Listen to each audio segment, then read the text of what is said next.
आजको भिडियोमा हामीहरू बीसीए फोर्थ सेमिस्टरको मिड टर्म डिफेन्सको लागि प्रेजेन्टेसन कसरी बनाउने भनेर चाहिँ यो भिडियो रहेको छ। यो भिडियोमा चाहिँ हामीहरू डिटेल वेमा चाहिँ कुरा गर्नेछौँ। मिड टर्म डिफेन्सको लागि चाहिँ प्रेजेन्टेसनको स्लाइडमा चाहिँ के कुराहरू हुनुपर्छ र के कुराहरूलाई चाहिँ हामीले एभोइड गर्ने र के कुराहरू चाहिँ हामीले चाहिँ मेन पोइन्टहरू हुन्छ जसलाई चाहिँ हामीले चाहिँ मिड टर्म डिफेन्सको लागि चाहिँ हाल्नुपर्छ। सो सबभन्दा सुरुमा हामीहरू प्रोजेक्टको आउटलाइनको बारेमा कुरा गर्छौँ। अब सबभन्दा सुरुमा चाहिँ हाम्रो जहिले पनि इन्ट्रोडक्सन हुनुपर्छ। इन्ट्रोडक्सनमा के हुन्छ भन्दाखेरि हाम्रो प्रोजेक्टको बेसिक इन्ट्रोडक्सन हुन्छ। जस्तै तपाईले बीसीए फोर्थ सेमिस्टरमा जुन सुकै प्रोजेक्ट गर्दै हुनुहुन्छ त्यो प्रोजेक्टको चाहिँ बेसिक इन्ट्रोडक्सन लेख्नु पर्यो। त्यसपछि प्रपोज सिस्टम भनेर छ है। प्रपोज सिस्टम भनेको चाहिँ के हो भन्दाखेरि चाहिँ तपाईले यो भन्दा अगाडि प्रपोजल डिफेन्स दिनुभयो। त्यो प्रपोजल डिफेन्समा दिएको प्रपोज सिस्टम तपाईले कस्तो सिस्टम चाहिँ प्रपोज गर्नुभएको त्यो कुराहरूलाई चाहिँ अलिकति हाइलाइट गर्न सक्यो। त्यसपछि आउँछ currently working on. Currently working अनमा के राख्ने भन्दाखेरि तपाईले अहिले एट प्रेजेन्ट मिड डिफेन्स दिनुभन्दा अगाडि चाहिँ तपाईले केमा काम गर्दै हुनुहुन्थ्यो त्यो कुराहरू चाहिँ डिटेल भन्नु पर्यो यसमा। त्यसपछि tools and technology use within the प्रोजेक्टमा चाहिँ अहिलेसम्म प्रोजेक्टमा चाहिँ फ्युचरमा चाहिँ तपाईले कुन टेक्नोलोजीहरू युज गर्ने सोचिरहनु भएको छ र कसरी काम गर्दै हुनुहुन्छ टुल्स एन्ड टेक्नोलोजीको हिसाबमा भनेर चाहिँ यहाँनिर एक्सप्लेन गर्ने। त्यसपछि आउँछ project management and track. Project management भनेको तपाईको ओभरअल प्रोजेक्टको टास्कहरू चाहिँ डिभाइड गर्ने कुराहरू, जस्तै प्रोजेक्टको कोडहरूलाई ट्र्याकको कुराहरू, ट्र्याकिङ गर्ने कुराहरू, जति पनि कुराहरू छ तपाईले जस्तै 2 जना मेम्बर हुनुहुन्छ भने 2 जना मेम्बर बीचमा चाहिँ कसरी कोअर्डिनेसनहरू भइरहेछ, प्रोजेक्टलाई चाहिँ कसरी म्यानेज गर्दै लानु भएको छ त्यो कुराहरू चाहिँ प्रोजेक्ट म्यानेजमेन्ट एन्ड ट्र्याकिङमा पर्छ। त्यसपछि आउँछ business process flow. Business process फ्लोमा चाहिँ मेनली तपाईले बुझ्नुपर्ने कुरा भन्दाखेरि ओभरअल तपाईको सिस्टम जुन तपाईको प्रोजेक्ट छ त्यो प्रोजेक्टको सिस्टमको फ्लोलाई चाहिँ तपाईले एक्सप्लेन गर्नुपर्छ। यसमा चाहिँ बिजनेस फ्लो भनेर हो यो कुरा चाहिँ इम्पोर्टेन्ट छ है। त्यसपछि आउँछ डिजाइन स्याम्पल। डिजाइन स्याम्पल चाहिँ कम्पलसरी त छैन तर एक दुईवटा डिजाइन स्याम्पलहरू राख्दा हुन्छ। डिजाइन स्याम्पल के राख्ने भन्दाखेरि तपाईले अहिले करेन्टली केमा काम गर्दै हुन्छ त्यो त्यसको एउटा दुईटा डिजाइन राख्न मिल्यो, अहिलेसम्म कम्प्लिट भएको कामहरूको डिजाइन राख्दा भयो, त्यो कुरा भयो। त्यसपछि लास्टमा आउँछ प्रोजेक्ट डेमो। प्रोजेक्ट डेमोमा चाहिँ तपाईले लाइभ अहिलेसम्म जति काम भएको छ त्यो काम भएको कुराहरूलाई चाहिँ लाइभ डेमो दिनु पर्यो। अब यहाँ कुरा चाहिँ के ध्यान दिनुपर्छ भन्दाखेरि मिड डिफेन्ससम्म चाहिँ तपाईले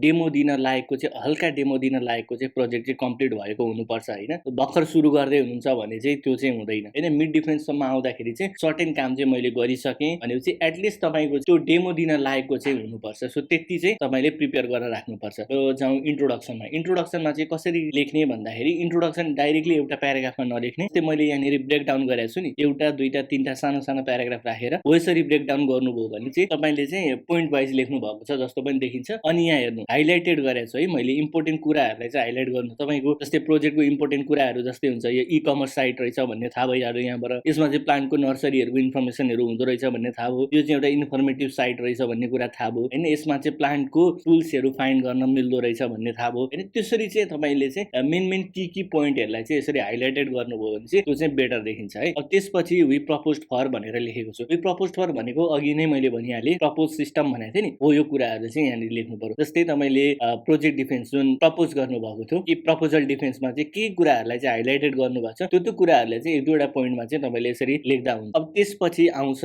मेन कुरा करेन्टली वर्किङ अन। यो करेन्टली वर्किङ अनमा मैले यहाँ हेर्नु है यहाँनिर सिम्पल्ली डायग्राममा देखाएको छु। डायग्राममा देखायो भने चाहिँ के हुन्छ भन्दाखेरि ओके अब जस्तै मैले यहाँ लेखेँ currently working on admin dashboard. Admin ड्यासबोर्डमा काम गर्दैछु, कम भ्यालिडेसनमा काम गर्दैछु र नर्सरी ड्यासबोर्ड बनाउँदैछु भनेर मैले भने। यति मात्रै भनेर पुग्दैन कि अब जस्तै एडमिन ड्यासबोर्ड बनाउने भने चाहिँ एडमिनको पार्ट यहाँ भयो। सो एडमिनको पार्टभित्र के रहेछ त भनेर चाहिँ उनीहरूलाई पनि क्लियर हुन्छ क्या। जस्तै एडमिनको एड युजर भन्ने फिचर हाल्नुपर्ने रहेछ, लिस्ट अफ युजर्सहरूको फिचर हाल्नुपर्ने रहेछ, कार्टहरूको इन्फर्मेसनहरू हाल्नु पर्दो रहेछ, प्रोडक्ट लिस्टहरूको इन्फर्मेसन हुँदो रहेछ एडमिनमा भनेर चाहिँ यसरी चाहिँ क्ल्यारिटी पाइन्छ है। सो क्ल्यारिटी पाइन्छ। जस्तै नर्सरी ड्यासबोर्डमा चाहिँ के हुनुपर्छ भन्दा चाहिँ यहाँबाट यो फिगरबाट चाहिँ क्लियर हुन्छ। हो यसरी चाहिँ तपाईले क्लियरली एक्सप्लेन हुने टाइपको चाहिँ प्रेजेन्टेसन बनाउनुपर्छ। अब त्यसपछि अर्को पोइन्टमा जानुभन्दा अगाडि चाहिँ तपाईले भिडियो अहिलेसम्म हेरिरहनु भएको छ, भिडियो मन परिरहेको छ भने च्यानललाई सब्स्क्राइब पनि गर्न सक्नुहुन्छ र बेल नोटिफिकेसनलाई पनि अन गर्न सक्नुहुन्छ। सो अब अर्को पोइन्टमा जाउँ। अर्को पोइन्ट छ tools and technology use within the project. अहिलेसम्म प्रोजेक्टमा या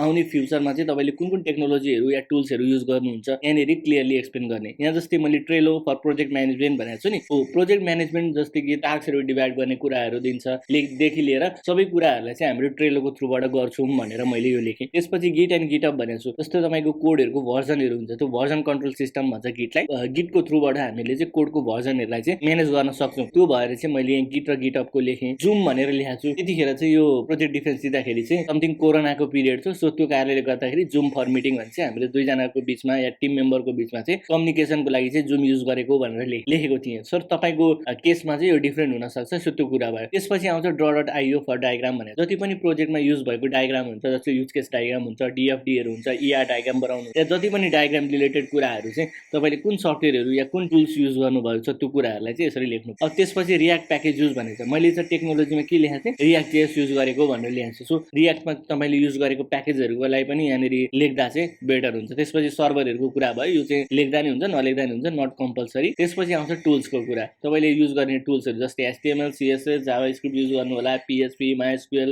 डेटाबेसको लागि रियाक्ट जेएसहरू जति छ त्यो लेख्नु होला टुल्सको कुरा या टेक्नोलोजीको कुरामा। त्यसपछि आउँछ कोड एडिटर। कोड एडिटर तपाईँले कुन कोड एडिटर युज गर्नुपर्छ त्यो लेख्ने, अनि त्यसपछि कुन कुन अपरेटिङ सिस्टममा तपाईँले काम गर्दै हुन्छ त्यो कुराहरू लेख्ने। अब त्यसपछि आउँछ तपाईँले चाहिँ प्रोजेक्ट म्यानेजमेन्ट युज गरे भन्नुभएको छ, अब त्यो कुरा युज गरेको हो कि होइन भनेर चाहिँ यसो एउटा सानो स्क्रिनसट चाहिँ राखिदियो भने चाहिँ एकदम क्लियर हुन्छ कि तपाईँले गरेको रहेछ भन्ने कुरा चाहिँ थाहा हुन्छ। यहाँनिर यसरी चाहिँ हामीले चाहिँ ट्रेलोको थ्रुबाट चाहिँ यसरी टास्कहरू डिभाइड गरेर चाहिँ त्यो टास्कहरूको वर्कहरूको प्रोग्रेसहरूलाई ट्र्याक गर्न मिल्छ क्या। सो त्यो कुरा हो। त्यसपछि अर्को यो सबैभन्दा इम्पोर्टेन्ट, मैले बिजनेस फ्लो डायग्राम या फ्लो डायग्राम भनेको थिएँ नि, हो यो चाहिँ हाम्रो ओभरअल सिस्टमको फ्लो डायग्राम हो। तपाईँले पनि आफ्नो सिस्टमको चाहिँ यसरी नै एउटा फ्लो डायग्राम बनाउनु। जस्तै एउटा सिस्टममा चाहिँ तपाईँको युजर होला, एडमिन होला, या अरू एडमिनहरू होला होइन, कसले एक्सेस गर्ने, युजरमा पनि क्याटेगोरी होला, डिफ्रेन्ट युजर्सहरूको क्याटेगोरी होला होइन, युजरहरूले के एक्सेस गर्न मिल्ने, युजरहरूको कुरामा चाहिँ के डिभाइड भएको छ होइन, त्यो कुराहरू भयो। सबै कुराहरूलाई चाहिँ एउटा फिगरमा चाहिँ क्लियरली देखाउनु भयो भने चाहिँ क्लियर हुन्छ। जस्तै अब तपाईँले यहाँनिर सजिलै भन्न सक्यो कि मैले चाहिँ अहिले एडमिनको पार्टमा काम गर्दैछु, कार्डको इन्फर्मेसनको पार्टमा काम गर्दैछु भन्न मिल्यो, या प्रोडक्ट लिस्टमा काम गर्दैछु भन्न मिल्यो भनेपछि यसरी तपाईँले चाहिँ क्लियरली देखाउँदा चाहिँ सजिलो हुन्छ। यो